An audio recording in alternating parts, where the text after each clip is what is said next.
এক সময় পৃথিবী শাসন করা মুসলিম বিশ্ব কিভাবে ক্ষমতা হারিয়ে ফেলল, কি কারণে তাদের আজকের এই অবস্থান, এ বিষয়ে নিয়ে আমরা আজকে আলোচনা করব।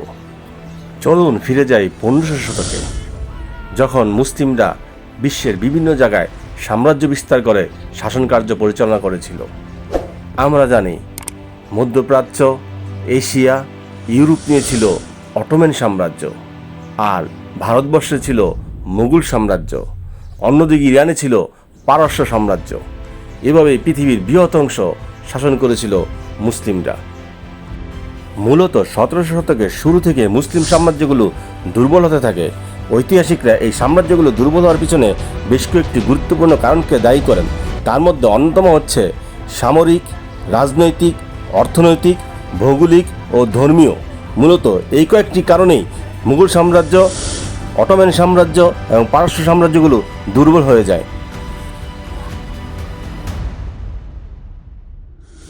মুসলিম বিশ্বের ক্ষমতা হারানোর অন্যতম কারণ হচ্ছে সামরিক দুর্বলতা।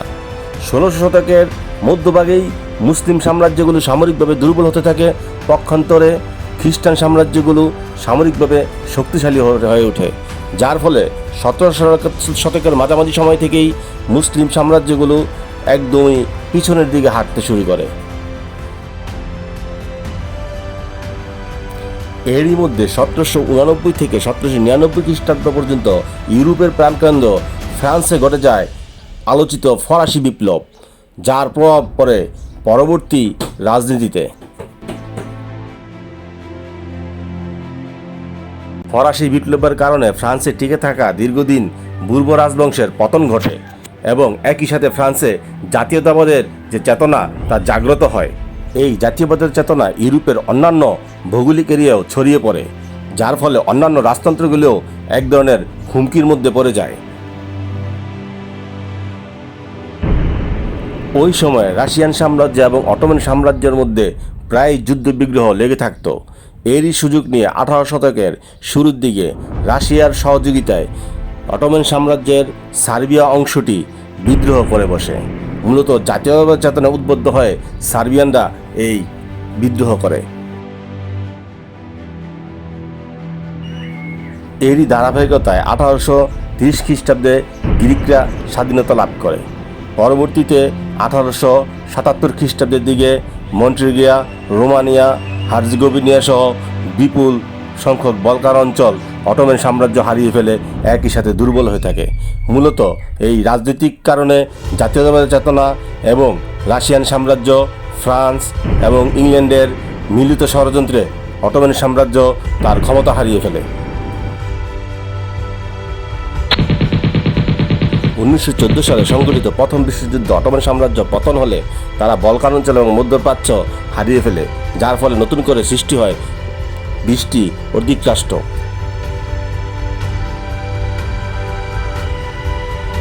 ধর্মীয় কারণেও মুসলিম সাম্রাজ্যগুলো তার ক্ষমতা হারাতে থাকে। আমরা দেখতে পাই অটোমান সাম্রাজ্য এবং মুঘল সাম্রাজ্যে বিভিন্ন ধর্ম জাতিগোষ্ঠীর অধিবাসী ছিল, তাই এই অধিবাসীদের ভিতরে সম্প্রীতির বিভিন্ন সমস্যার কারণেও এই সাম্রাজ্যগুলো দুর্বল হতে থাকে। ভারতের মুঘল সাম্রাজ্যের অধিকাংশ অধিবাসী ছিল হিন্দু ধর্মাবলম্বী, অন্যদিকে তুরস্কের অটোমান সাম্রাজ্যের বলকান অঞ্চলে ছিল খ্রিস্টান অধিবাসীদের সংখ্যাধিক্যত্ব। এসব কারণেও এই সাম্রাজ্যগুলো দুর্বল হয়ে যায়।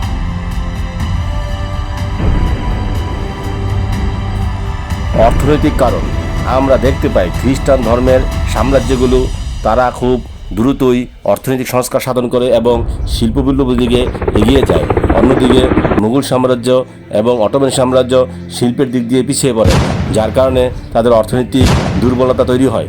এছাড়াও আমরা দেখতে পাই ব্রিটিশ সাম্রাজ্য পৃথিবীর বিভিন্ন দেশে উপনিবেশ তৈরি করে সেখানে ব্যবসা বাণিজ্য এবং লুটতরাজের মাধ্যমে সম্পদের মালিক হয়।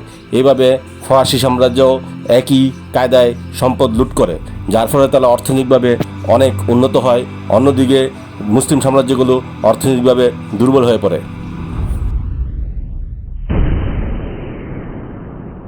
সঠিক সময়ে সংস্কার না করা। আমরা মুসলিম সাম্রাজ্যগুলোর ইতিহাস পর্যালোচনা করতে দেখতে পাই যে যখন একটি সাম্রাজ্যের সংস্কার প্রয়োজন হয় অর্থনৈতিক, রাজনৈতিক, সামরিককরণের দিকে, ওই সময়ে এই সাম্রাজ্যগুলো সংস্কার থেকে পিছিয়ে ছিল, যার কারণে তাই অধিবাসীদের ভিতরে এক ধরনের ক্ষোভ সৃষ্টি হয় এবং সাম্রাজ্যের যে ঐক্যবদ্ধতা এটা বিনষ্ট হয়। এই কারণেও এই দুই মুসলিম সাম্রাজ্য পতন ঘটে।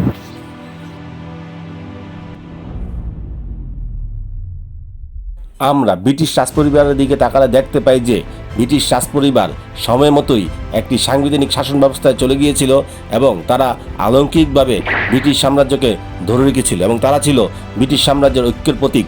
কিন্তু ক্ষমতার যে মূল অংশ সেটা কিন্তু তারা সংসদের হাতেই ন্যস্ত করে দিয়েছিল।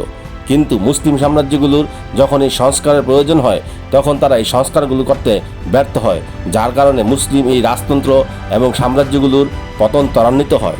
তাই আমরা বলবো যে রাজনৈতিক, অর্থনৈতিক, সামরিককরণ এবং বিভিন্ন জায়গায় ইউরোপের যে সাম্রাজ্যগুলো ছিল তারা যতটা এগিয়ে গিয়েছিল ঠিক ততটাই পিছিয়ে পড়েছিল মুসলিম সাম্রাজ্যগুলো।